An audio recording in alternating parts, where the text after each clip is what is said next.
അപ്പോൾ ഇത് നല്ല നാടൻ രീതിയിലുള്ള ഒരു കറിയുടെ റെസിപ്പിയാണ് കാണിക്കുന്നത്. അപ്പോൾ അതിനായിട്ട് ഇതാ മൺചട്ടിയിലേക്ക് കടച്ചക്ക കട്ട് ചെയ്തിട്ട് കൊടുക്കുന്നുണ്ട്.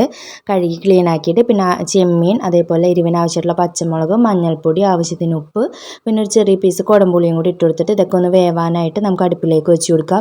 ഒരു ടൈമിൽ തേങ്ങ വറുത്തെടുക്കുക. അപ്പോൾ ചീനച്ചട്ടിയിലേക്ക് വെളിച്ചെണ്ണ ഒഴിച്ച് കൊടുക്കുക, തേങ്ങ ഇട്ട് കൊടുക്കുക, പിന്നെ ചെറിയുള്ളി കട്ട് ചെയ്തതും വേപ്പിലയും കൂടി ഇട്ട് കൊടുത്ത് നന്നായിട്ടൊന്ന് വറുത്ത് വരുന്ന ടൈമിൽ മുളക് പൊടി, മഞ്ഞൾപ്പൊടി, ആവശ്യത്തിന് മല്ലിപ്പൊടി ഇട്ട് കൊടുത്ത് നന്നായിട്ടൊന്ന് മൂപ്പിച്ചെടുക്കുക കേട്ടോ.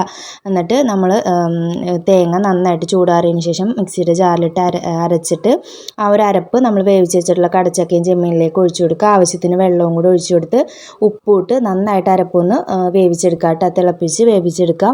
ഇനി താളിക്കാനായിട്ട് ഇതൊരു പാനിലേക്ക് കുറച്ച് വെളിച്ചെണ്ണ ഒഴിച്ചു കൊടുക്കുക, ചെറിയുള്ളി കട്ട് ചെയ്തത് ഇട്ട് കൊടുക്കുക, പിന്നെ ആവശ്യത്തിന് കറിവേപ്പില.